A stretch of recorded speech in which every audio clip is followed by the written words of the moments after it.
السلام علیکم۔ مسجد اقصی سے جاتے ہوئے راستے میں یہ ایک اور راستہ آتا ہے جس کا نام ہے ویا ڈولوروسا یا طریق الاعلام۔ اس راستے کی عیسائیت میں بہت اہمیت ہے،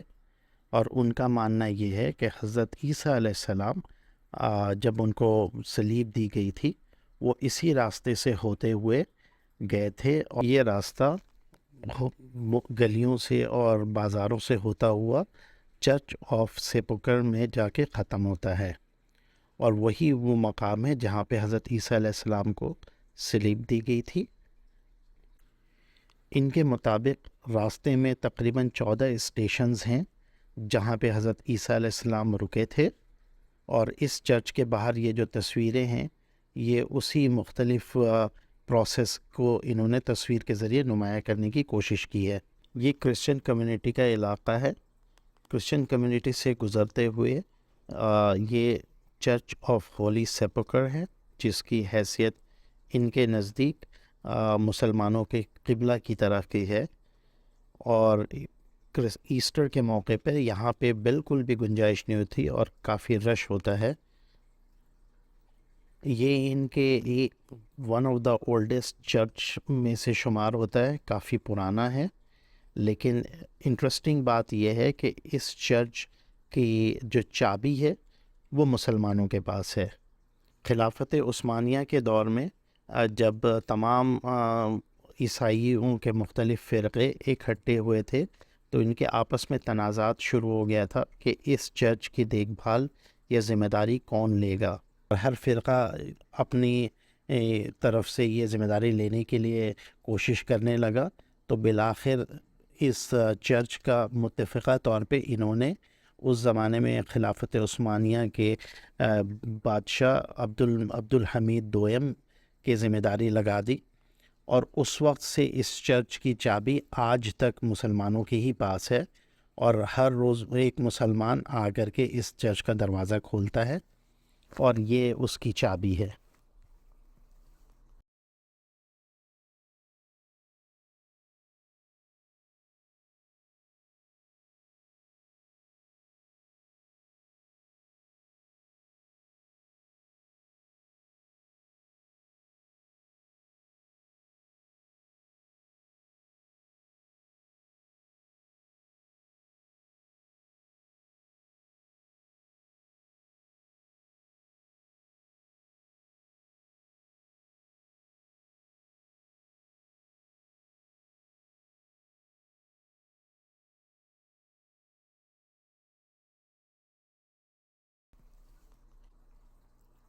یہ وہ سلیب ہے جس کے جو عیسائیوں کے نزدیک اس کی بڑی اہمیت ہے،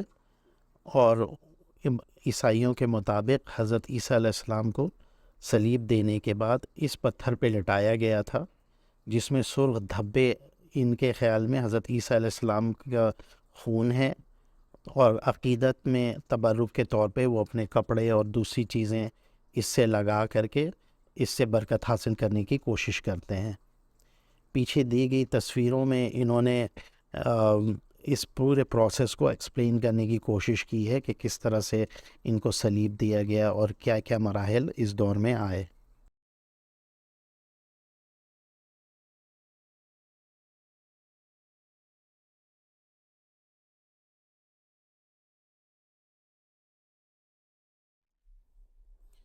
پیچھے دیوار میں کروسیفیکیشن کی تمام تفصیلات تصویری اعتبار سے انہوں نے بنائی ہوئی ہے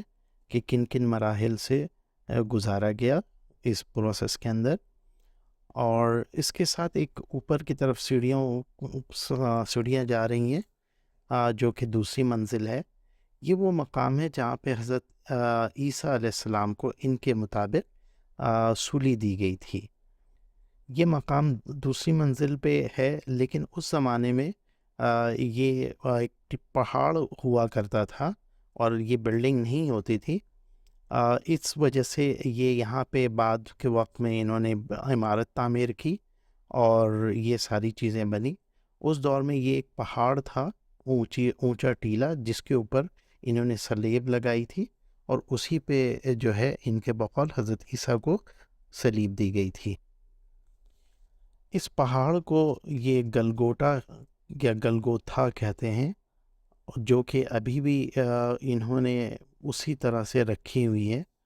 اور سائڈوں میں شیشے سے کور کیا ہوا ہے، درمیان میں ایک چھوٹا سا حصہ انہوں نے چھوڑا ہوا ہے، تو جو بھی زائرین آتے ہیں وہ اس جگہ سے اس پتھر کو، اس مقام کو ٹچ کرنے کے لیے انہوں نے وہ مقام اوپن رکھا ہوا ہے، جو کہ بالکل اس صلیب کے نیچے ہے۔ یہ جو صلیب لگی ہوئی ہے یہ تقریباً 4000 سال پرانی ہے، اور یہ بالکل ایسے ہی ہے، جو یہ وہی صلیب ہے جو اوریجنل اس دور میں استعمال کی گئی تھی، اور آج تک یہ ویسے ہی ہے، اور اس کی تمام چیزیں اوریجنل ہیں۔ اوپر در و دیوار میں کافی نقش کاری کا کام کیا ہوا ہے، اور جس طرح سے عیسائی عموماً تصویری اعتبار سے تمام کہانی بیان کرتے ہیں، ان کے تمام چرچز میں یہ چیز کافی واضح ہے۔ یہاں پہ بھی انہوں نے کافی ساری تصاویر اور مختلف میسیجز، تصویری میسیجز بنائی ہوئی ہیں اوپر۔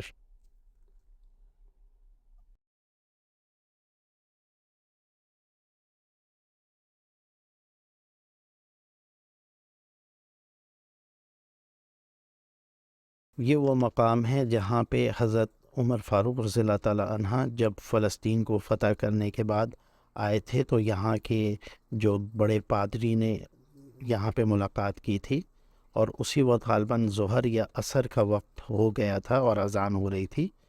تو پادری نے کہا کہ آپ یہیں پہ نماز پڑھ لیں، لیکن حضرت عمر فاروق رضی اللہ تعالیٰ عنہ نے کہا کہ آج اگر میں نے یہاں پہ نماز پڑھ لی تو ہو سکتا ہے آگے آنے والے وقتوں میں مسلمان اس جگہ کو گرا کر یہاں پہ مسجد بنا دیں۔ تو انہوں نے ایک پتھر اٹھا کر کے پھینکا تھا اور کہا تھا کہ جس مقام پہ یہ پتھر رک جائے گا میں وہیں نماز پڑھوں گا۔ تو بعد میں حضرت صلاح الدین ایوبی رحمۃ اللہ علیہ نے اس مقام پہ مسجد عمر فاروق کے نام سے یہ مسجد تعمیر کی تھی۔ یہ مسجد صرف نماز کے اوقات میں کھلتی ہے، عام طور پہ یہ مسجد بند ہوتی ہے۔ یہاں سے نیچے اترنے کے بعد یہ دانی طرف ایک دوسرا مقام آتا ہے جو عیسائیوں کا قبلہ ہے، اور ان کے مطابق حضرت عیسیٰ علیہ السلام کی قبر مبارک ہے۔ اس جگہ پہ کافی رش ہوتا ہے، اور دن کے وقت جانا کا بہت مشکل ہے، اور کافی لمبی لائن لگی ہوتی ہے۔ اس کے علاوہ ان کی اور بھی بہت سی تاریخی چیزیں ہیں جو عیسائیوں کے مطابق ان کی کتابوں میں درج ہیں، جس کا دوسرے مذاہب کے لوگ انکار کرتے ہیں۔ کچھ عیسائیوں کے فرقے ہیں جو خود بھی ان چیزوں کا انکار کرتے ہیں، لیکن اکثریت اسی بات پہ قائل ہیں کہ یہ حضرت عیسیٰ علیہ السلام کی قبر ہے۔ مسلمان اور عیسائیوں میں ایک بات قدر مشترک ہے کہ یہ دونوں حضرت عیسیٰ علیہ السلام کو نبی مانتے ہیں۔ البتہ عیسائی غلو کرتے ہیں اور حضرت عیسیٰ علیہ السلام کو اللہ کا بیٹا بھی مانتے ہیں، اور ان دونوں کا اس بات پہ اتفاق ہے کہ حضرت عیسیٰ علیہ السلام کو اللہ نے آسمانوں پہ اٹھا لیا ہے اور وہ دوبارہ آئیں گے۔ کہ یہ اس بات پہ مختلف ہیں مسلمانوں سے کہ ان کے مطابق حضرت عیسیٰ علیہ السلام کو سولی دی گئی تھی، اور ہم مسلمانوں کے اعتبار سے حضرت عیسیٰ علیہ السلام کو اللہ تعالیٰ نے زندہ آسمانوں پہ اٹھا لیا تھا۔